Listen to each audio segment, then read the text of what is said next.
My mother-in-law always asked for help paying her monthly medication bills, something my husband, Robert, always did. After his death, I continued that support for her. I doubled my workload and cut back on my own living expenses, all because I believed I was honoring the memory of the love of my life.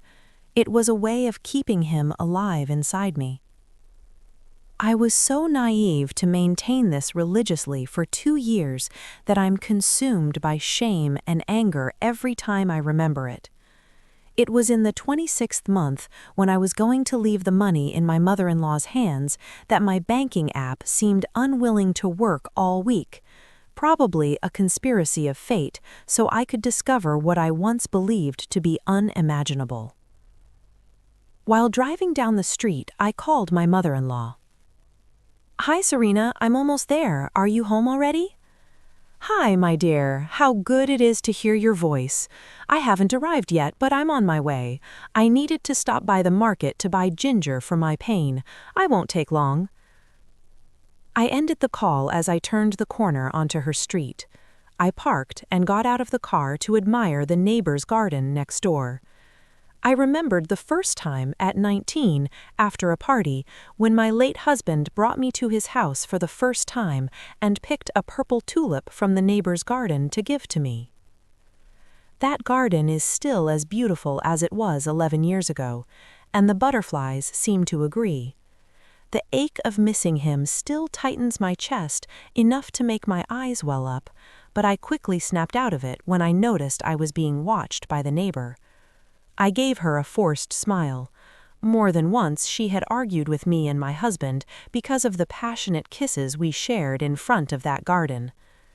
She returned my smile with a sideways glance, lips pressed together in a gesture of pity. I hate being pitied, so I wished her good morning and turned back toward my car. But I stopped when she said in a sharp tone, "You should know the truth." I turned around, not understanding what she meant. When her eyes met mine, she continued, "I heard you transfer money to Mrs. Jackson every month." I couldn't believe what I was hearing. Where was she going with this? "Excuse me, what does that have to do with you?" I replied. The neighbor seemed hesitant. She opened and closed her mouth twice before finally saying, "That money isn't going where she says it's going." My indignation grew. "Ma'am, how my mother-in-law chooses to use her own money is none of your concern. I'm amazed you have so much time to care for this garden and other people's lives." She didn't seem shaken by my comment, which shocked me. She only said, "Check the mailbox. You don't deserve to live in the pain they put you through. The mailman came early today, and I'm almost sure his letter is there. He always sends one. Mrs. Jackson hasn't arrived yet to check the mail. This is your chance to know the truth." And then she turned and went back inside her house, leaving me alone, staring at her tulips and the butterflies circling the flowers. Your chance to know the truth. What truth? That Mrs. Jackson was using the money for other things? I didn't think that was such a cruel truth. After all, the money I send is meant to help her. If one month she uses it for something else, what does that have to do with me? My husband always sent it, so I should simply do the same, right? But why did the neighbor speak with such a haunting tone? Could there really be something terrible happening with that money? My thoughts began to boil as I paced beside my car. From time to time, my eyes drifted toward the blue mailbox, its little flag raised, indicating there was mail inside. I checked my watch. 15 minutes had already passed since I spoke to Mrs. Jackson on the phone. She could arrive at any moment, and I wouldn't want her to see me opening her mail. What would I say if she caught me opening it? I thought about that as I walked toward the blue mailbox. Without thinking, I grabbed the stack of letters and began reading the senders. The first letter I saw was the pharmacy bill. I thought it was ironic that this was the first one that appeared, and I looked at it more closely. Would it make sense for me to open it to see how much Mrs. Jackson was spending at the pharmacy, or would that be going too far? When I looked back at the stack, my heart stopped.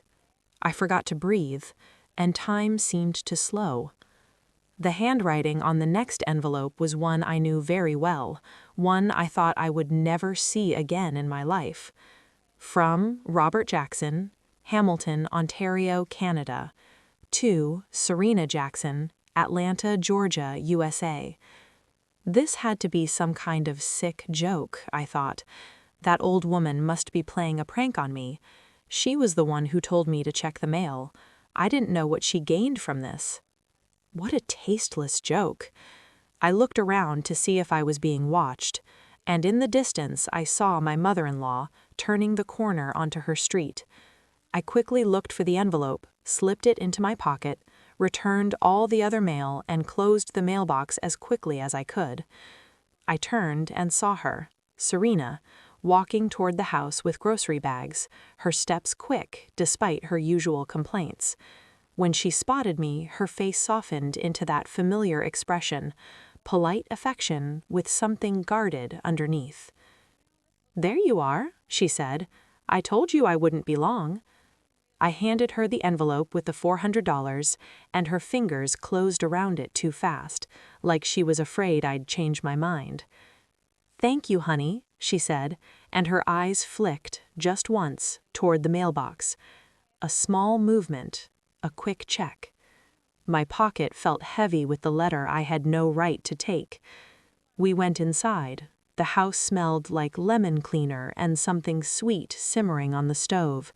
Familiar, safe details that suddenly felt staged, like props in a room where the truth was hiding behind the walls.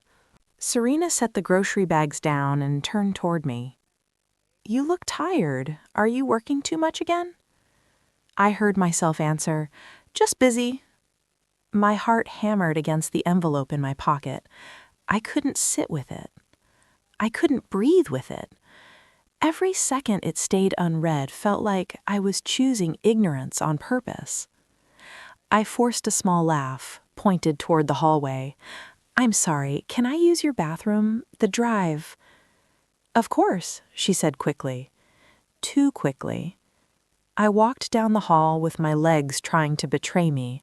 I shut the bathroom door, locked it, and pulled the envelope out like it might burn me. My name wasn't on it. Serena's was. I opened it anyway. "Hi, Mom. We are doing great. Just got back home from vacations in the Niagaras, and wow, they are wonderful. It's really a magical place. Me and Ashley were amazed by how James enjoyed the trip. His eyes were so bright by all the beautiful landscape over there. It made us so happy. Only you know how much we're in need of this vacation. The Niagaras are just so magical. P.S. The exam's results are ready next week." By Robert. Inside the envelope there was a picture of Robert with a woman and a child on his lap. The picture fell from my hands. My vision got blurred. My heart started beating so quick I just couldn't properly breathe. After all these mixed feelings. The only thing I could think of was leaving. I needed to go home. I flushed the toilet without using it, stared at my reflection until my face looked normal enough to pass as calm. Then I walked back to the house, looking for the front door to get to my car as fast as I could. Serena looked up from the couch immediately. "Everything okay? Hey, where are you going?" she asked. I didn't answer. I just kept walking towards my car. My head turned into a storm of thoughts that gave me mental chaos. I keep asking myself, why? My head started thinking a million things at once. How could I think that this morning I wake up crying, wishing to have him by my side, because I thought he was dead? I don't remember deciding to leave.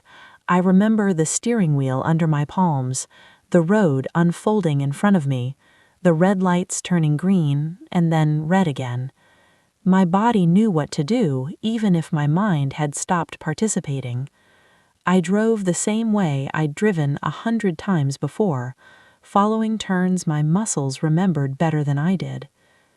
Everything felt too loud and too distant at the same time. The hum of the engine pressed against my skull. A truck passed me on the left, and the rush of air made my heart jerk hard enough to hurt. My hands were trembling, not violently, just enough that I had to grip the wheel tighter to steady them. My chest felt narrow, like my ribs had moved closer together without asking permission. I tried to think of Robert the way I always did, gentle, careful, the man who used to reach for my hand at stoplights and squeeze twice, our quiet signal. The image wouldn't settle, it fractured.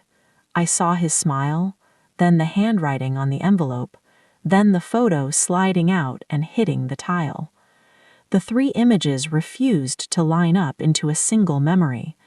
They didn't belong to the same person, and my mind kept slipping when it tried to force them together. A horn blared behind me. I realized I'd slowed too much without noticing. I pressed the gas, my foot heavier than necessary.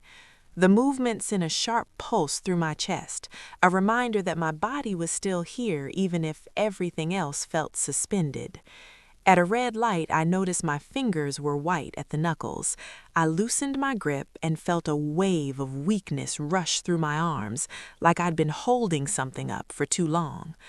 I thought about the funeral, about the weight of the black dress, about how real his absence had felt then. That memory cracked too, a thin line running straight through it. When I pulled into my driveway, the house looked unchanged, neutral, almost polite. I parked, shifted into neutral, and just sat there. The engine kept running. I didn't turn it off. I stared at the front door and waited for something inside me to catch up. I went straight to the bedroom. I didn't take my shoes off. I didn't put my bag down. My body moved with purpose my mind hadn't agreed to yet. The closet door was exactly where it had always been, closed, untouched. I stood there for a second, my hand hovering, like opening it might trigger an alarm I wasn't ready to hear. Then I pulled. Nothing had changed. His jacket still hung on the left side, spaced the way he liked them, shirts in color order, shoes lined neatly below. Even the scarf I'd folded myself after the funeral was still there, tucked on the top shelf like a fragile relic. The smell hit me hard. Laundry detergent, his cologne, that faint mix of fabric and skin that shouldn't have survived 2 years without a body inside it. My throat tightened so fast it surprised me. I pressed my knuckles to my mouth and breathed through my nose, sharp and shallow. "Unbelievable," I said. My voice sounded wrong in the room, too loud, too awake. I touched a sleeve, just the edge. The fabric felt heavier than it should have. Real, present. "You were here," I said, and the words came out flat, not accusing, just stating a fact my brain couldn't organize. Then something snapped. I yanked the jacket off the hanger and threw it across the room. It hit the wall and slid to the floor. I didn't wait to see where it landed. I pulled another shirt down, then another. Hangers clattered like bones. The sound fed the pressure building in my chest. "You let me bury you," I said, louder now. "Do you have any idea what I did for you?" Shoes came next, one pair, then another. The leather thudded against the doorframe. I grabbed the box with his watches, the one I'd dusted every month like a ritual, and dumped it upside down. Metal scattered across the floor, ticking softly, useless and alive all at once. My hands were moving faster than my thoughts. Shirts balled up and flew toward the hallway. Pants followed. The floor disappeared under fabric and memory. I reached for the cologne bottles, the ones I couldn't bring myself to throw away because they still smelled like him. I twisted the cap off one and splashed it against the wall.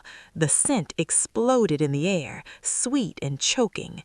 "You had a child," I said, my voice breaking open now, "while I was trying to convince myself grief was a full life."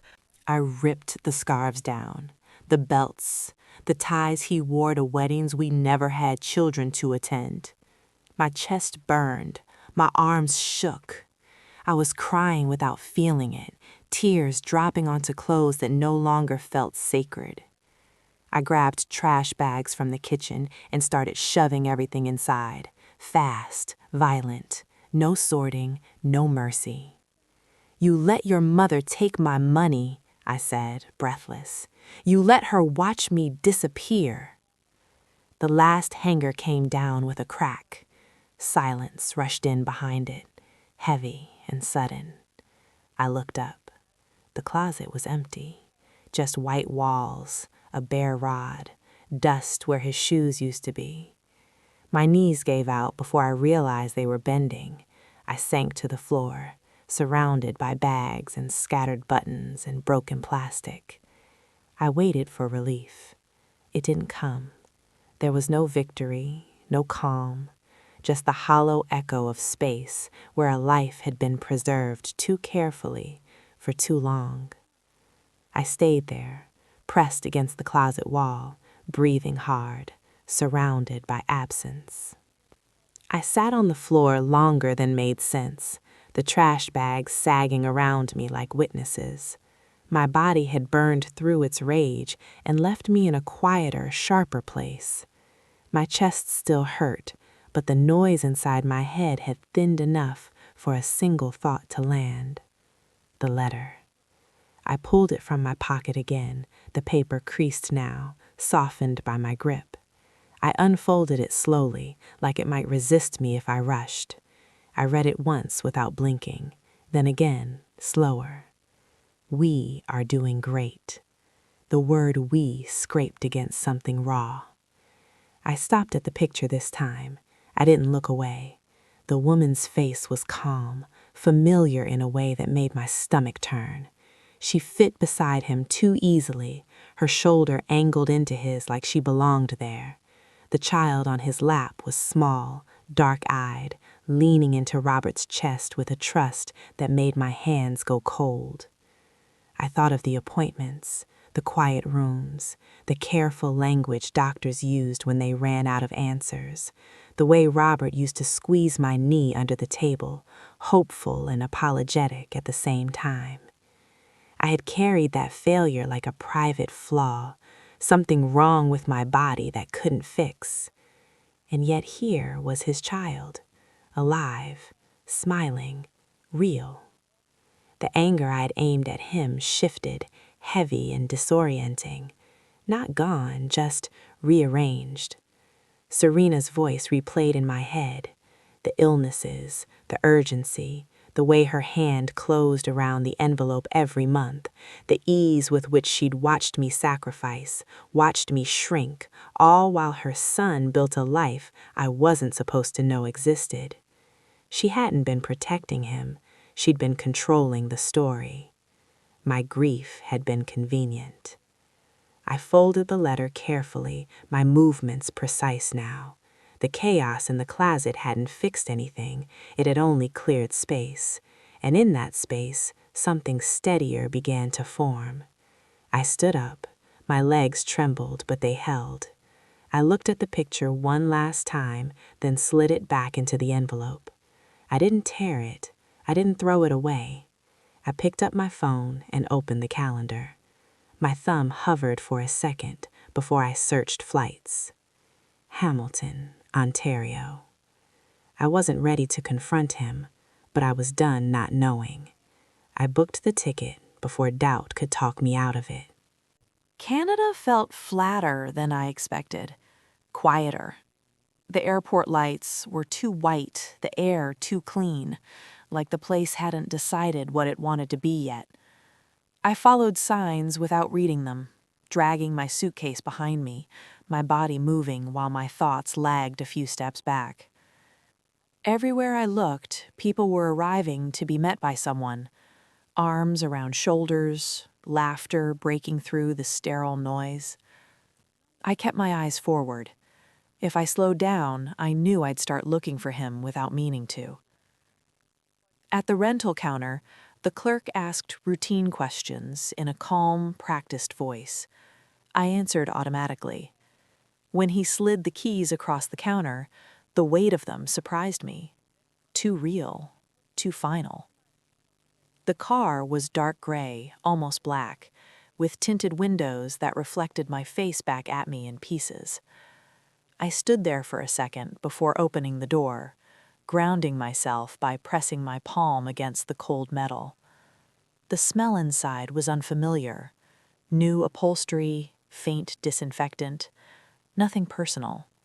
That helped. I sat behind the wheel and pulled the letter from my bag. The envelope had softened more during the flight, the edges worn from being handled too many times. I placed it on the passenger seat like a map, like proof that I hadn't crossed a border just to chase a hallucination. The address was simple, ordinary, a street name that didn't carry drama or warning. I typed it into the navigation system and watched the route appear, a thin blue line stretching forward. As I pulled out of the parking lot, my hands tightened on the wheel. The city moved past me in muted colors, brick houses, bare trees, streets that didn't know my history. The car merged onto the road smoothly, obediently. I followed the directions without questioning them. I was already driving toward him. The house wasn't what I'd imagined. No gates, no drama. Just a narrow driveway, a trimmed lawn, a front porch with 2 chairs angled towards each other like someone actually used them. The kind of place people came home to without thinking twice. I parked across the street, the dark tint of the windows turning everything slightly unreal. I turned the engine off and sat there, listening to the ticking sound it made as it cooled. The street was quiet. A dog barked somewhere in the distance. A car passed and didn't slow down. This was it. Minutes stretched without shape. I checked the time, then immediately checked it again as if it might move faster if I watched it closely. Every time a door opened down the block, my spine went rigid. Every time it wasn't him, the tension sank back into my chest, heavier.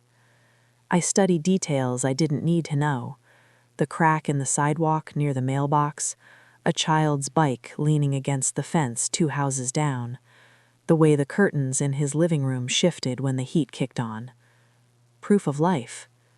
Proof that something normal was happening inside that house, while my own life waited in the car. Doubt slid in quietly. What if I had misunderstood? What if the letter was old or staged or part of something I still didn't grasp? I pictured myself knocking on the door and being met by a stranger. I pictured turning around, driving back to the airport, pretending this trip had been a mistake I could bury like everything else. My hand hovered over the door handle. I imagined Robert's face if he opened the door and didn't recognize me right away. 2 years was enough time to rearrange a life, enough time to let a memory fade into something manageable. A couple walked past, laughing, arms brushing. I looked away quickly, my throat tightening with a familiar, useless ache. I reminded myself why I was here. The envelope on the passenger seat didn't let me forget. I picked it up and ran my thumb along the fold where the picture had been. The child's weight on his lap, the woman's easy closeness. Those weren't illusions, they were facts. The front door of the house stayed closed. I stayed. I adjusted the seat, settled deeper into it, and fixed my eyes on the porch. I wasn't ready to move, but I wasn't leaving either. I noticed the car before I noticed him. An older sedan turned onto the street and slowed, its tires crunching softly against the curb. My pulse jumped too fast, too hard, like my body had recognized the threat before my mind caught up. Then the driver's door opened. Robert stepped out. No dramatic pause, no hesitation. He adjusted his jacket, shut the door with the same careless flick of the wrist he used to use, and glanced down the street like a man arriving home after an ordinary day. The sight of him standing there, solid and unburdened, knocked the air out of me. My chest tightened painfully, my hands curled into fists in my lap. He looked older, not aged, just settled. His hair was cut shorter than I remembered. He rubbed the back of his neck as he walked, a habit he had whenever he was tired or thinking. I watched that gesture 1,000 times without knowing I was memorizing it. He stopped at the trunk, pulled out a grocery bag, then another. Practical, domestic, alive. Anger surged sharp and immediate, but it tangled with something softer before I could steady it. Seeing him move through space again, seeing his shoulders rise and fall, the familiar way he shifted his weight from one foot to the other, brought back a rush of warmth I hadn't prepared for. Love doesn't ask permission, it doesn't wait for logic. For a brief, humiliating second, my body reacted like he still belonged to me, like I could open the door, call his name, and watch his face break into that smile he used to reserve just for me. He turned toward the house, keys already in hand. I leaned forward without realizing it, my heart pounding so loud I was sure he could hear it through the glass. This was the moment. I could step out. I could say his name and end the waiting. I didn't. I stayed, frozen, pinned by the collision of everything I felt at once: rage, longing, disbelief, a grief that hadn't finished transforming. Robert unlocked the door and went inside without looking back. The house swallowed him whole. I exhaled slowly, shakily, my reflection staring back at me from the tinted window. Not yet. I needed more than the first sight of him to survive what came next. I didn't know how long I waited before he came back out. Time had thinned again, stretched into something unreliable. When the front door finally opened, it felt abrupt, like a sound in a quiet room. Robert stepped onto the porch alone. He didn't see me at first. He set the grocery bags down, ran a hair through his hair, and looked up at the sky like he was checking the weather. Then his eyes drifted across the street. They landed on my car. At first, there was nothing, just a pause, a faint narrowing of his gaze as he tried to place something familiar without context. I watched recognition move through him in stages: confusion, curiosity, a subtle tightening around his mouth. Then his eyes met mine through the windshield. The world stopped. The shock hit his face all at once. Not disbelief, not denial. A clean, unmistakable recognition that snapped something open inside him. His mouth parted slightly, as if he'd forgotten how breathing worked. One hand came up to the porch railing, gripping it hard enough that his knuckles went pale. I didn't wave. I didn't move. I let him look. 2 years collapsed into that single moment. The man I'd buried stood across the street from me, breathing, blinking, undeniably real. His eyes searched my face like he was afraid I might disappear if he blinked too long. He took one step forward, then another, stopped. Silence stretched between us, thick and exposed. No traffic, no voices, just the quiet awareness of being seen. I opened the car door slowly and stepped out. My legs felt hollow, but they held. I stood beside the car, the distance between us suddenly fragile and charged. Robert swallowed hard. His throat worked like he was trying to push words past something lodged there. "Elena?" he said. My name sounded wrong in his mouth, too alive, too present. I felt a tremor pass me, sharp and controlled. I didn't answer. We stood there, staring at each other, both of us waiting for the other to explain the impossible. The silence wasn't empty. It was loaded. I don't remember deciding to speak.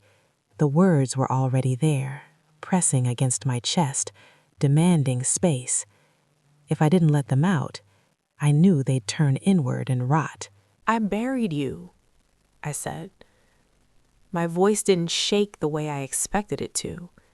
It came out low, almost steady, which somehow made it worse. Robert flinched like I'd stepped closer, though I hadn't moved. I stood in front of a closed casket and listened to a man mispronounce your name, I continued. I watched your mother collapse into my arms like she was losing the only thing holding her upright. I signed papers. I chose flowers. I nodded while people told me how strong I was.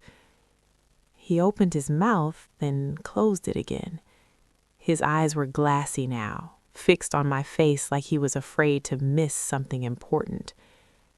I came home to an empty house and slept on your side of the bed because I couldn't stand the silence, I said. I kept your clothes, your shoes, your stupid watches. I dusted them like they were holy objects because that was all I had left of you. My chest tightened, but I didn't stop. I worked more hours than my body could carry. I sent money every month because I thought it was what you would have wanted. I told myself it was love. I told myself grief had rules and I was following them correctly. I laughed once, short and sharp. Do you know how many times I skipped meals so I wouldn't resent sending that money? Do you know how many nights I told myself this pain was temporary, that one day it would soften? Robert's shoulders sagged. He looked smaller than he had a moment ago, like the weight of my words was physically pressing him down. And all the while, I said, my voice finally cracking, you were building a life. The sentence hung between us, raw and exposed. I blamed myself, I went on, for my body, for the appointments that went nowhere, for the way hope kept dying quietly between us. I thought losing you was the universe finishing the punishment.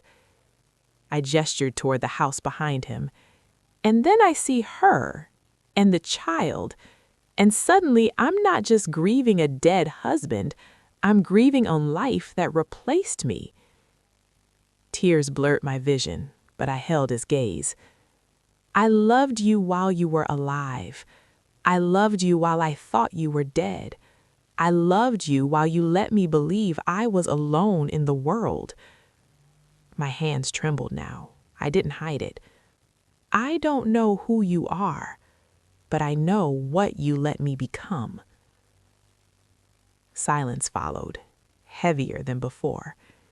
I had emptied myself, and for the first time since seeing him, I didn't feel like I was about to collapse.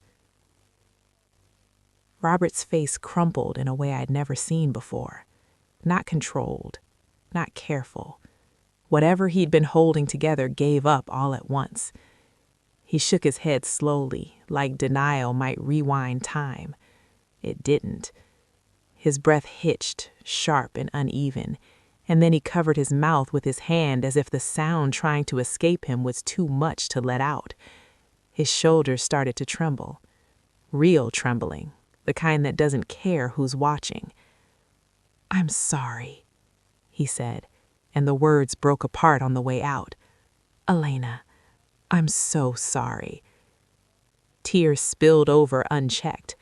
He dragged his hand down his face, smearing them across his skin, then let his arm fall uselessly to his side.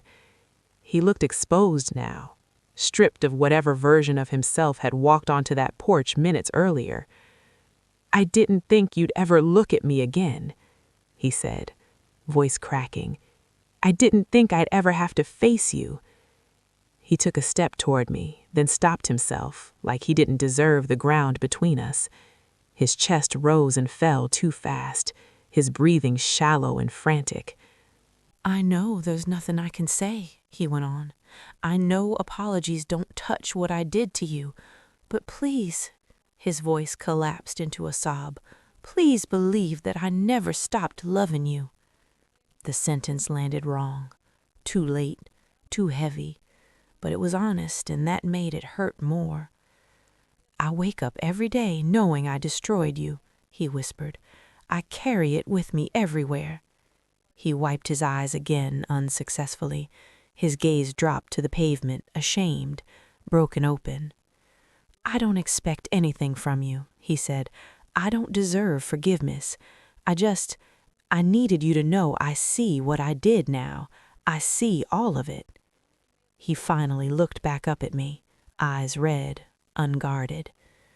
"I'm so sorry," he said again, quieter this time. He didn't offer reasons. He didn't defend himself. He just stood there crying with nothing left to hide behind. He didn't stop crying when he started talking. His words came uneven, interrupted by breath he couldn't seem to control, like his body was still catching up to what I'd already unloaded onto him. "There's something you don't know," he said. "Something I didn't know you didn't know." I stayed silent. My anger had sharpened into something colder, more alert. I needed facts now, not apologies. He wiped his face hard and looked toward the house, not at me. "James was born early," he said. "Complications during delivery, lack of oxygen." The name hit me first. James, a real name, not an idea, not a betrayal-shaped blur. "He has cerebral palsy," Robert continued. "They didn't know how severe it would be at first. Doctors don't like absolutes. They said, 'Wait and see,' like that was a kindness." My chest tightened again, but differently this time, less like a wound reopening, more like pressure settling somewhere deep. The therapy started almost immediately, physical, occupational, speech. Specialists we had to drive hours to see. Insurance barely covered any of it. I thought of the letter. Just got back home from vacations in the Niagaras. The timing snapped into place with sick precision.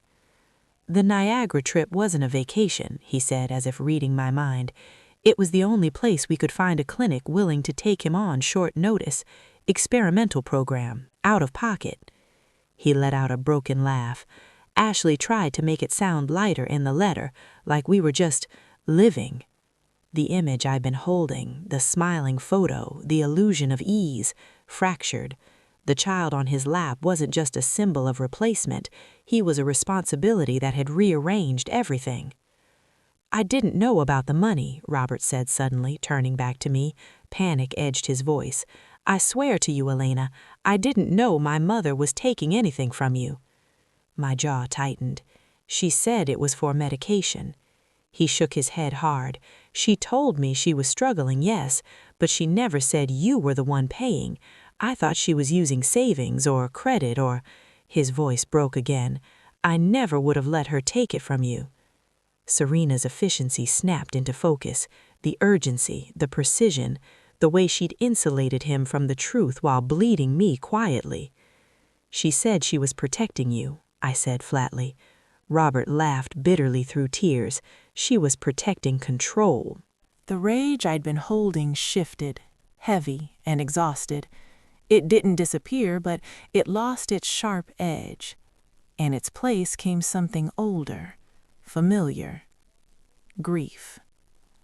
Not for my marriage this time, for the life that collapsed under the weight of too many impossible choices, for a child whose existence wasn't an insult, just a consequence, for a man who'd chosen disappearance over honesty and left devastation in its wake.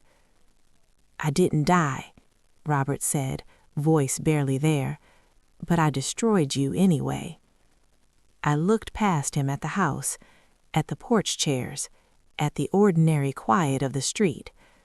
The truth didn't absolve him, but it changed the shape of what hurt, and that mattered more than I was ready to admit. I didn't forgive him because he deserved it. I forgave him because I could feel what would happen to me if I didn't. "I'm not here to take anything back," I said. My voice was quieter now, steadier in a way that surprised me. Not the marriage, not the years, not the version of you I loved. Robert nodded, tears still sliding down his face, like he was afraid even agreement might ask too much of me. What you did doesn't disappear just because I understand it. Understanding isn't mercy, it's clarity. He closed his eyes, absorbing that.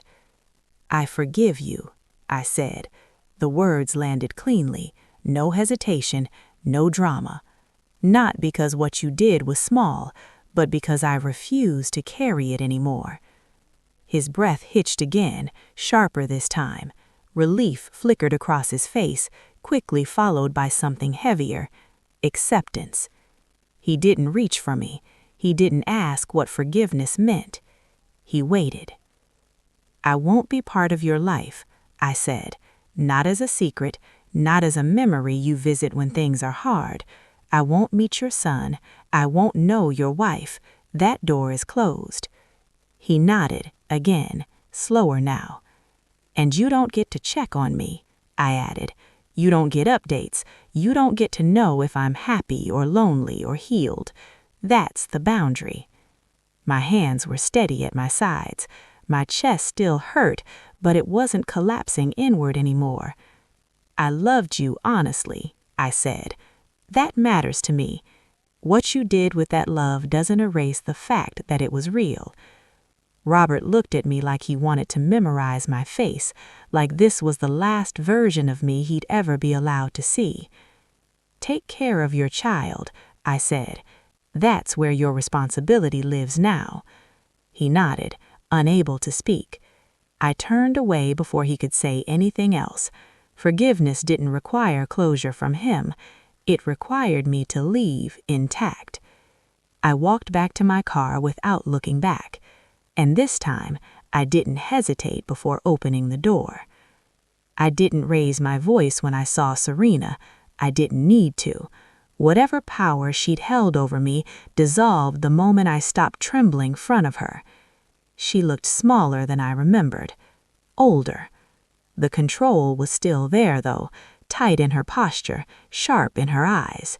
She knew why I was there before I said a word. I know everything, I said. She opened her mouth, already reaching for justification, but I lifted my hand slightly, not to silence her, just to make it clear I wasn't here to negotiate. You used my grief, I continued. You curated it. You turned it into a revenue stream and called it protection. Her lips pressed together. For a second, something like fear flickered, then resolve hardened in its place. I did what I had to do, she said, for my family. You did what gave you control, I replied. Those aren't the same thing. I told her the payments were over, effective immediately. No debate, no tapering, no guilt. She inhaled sharply, as if preparing for a fight I wasn't offering. You don't get to decide what love looks like anymore, I said, and you don't get to use me to sustain your version of it. I stood up, calm and clear. This ends here. I walked away before she could respond. For the first time since Robert's funeral, I didn't feel manipulated. I felt finished. When I got home, the house felt different.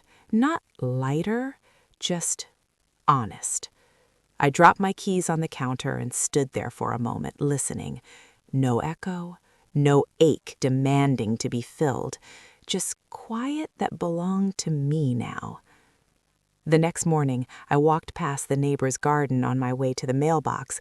The tulips were still there, purple, open, unapologetic. Butterflies hovered lazily above them, careless and precise at the same time. I stopped without realizing it and watched. I thought about the girl I'd been at 19, laughing in the dark after a party, accepting a stolen flower like it was a promise. I didn't resent her. She'd loved well with what she knew. I thought about the woman who'd buried a husband who wasn't dead, who survived a grief that had no name. I didn't pity her either. The butterflies shifted direction, wings catching the light. Nothing dramatic, nothing symbolic enough to explain away what I'd lost. I breathed in slowly. The air felt steady in my lungs. I wasn't happy. Not yet. Maybe not in the way people like to imagine endings. But I was at peace. And for the first time in a long while, that felt like something I could grow into. Thank you for staying with this story all the way to the end.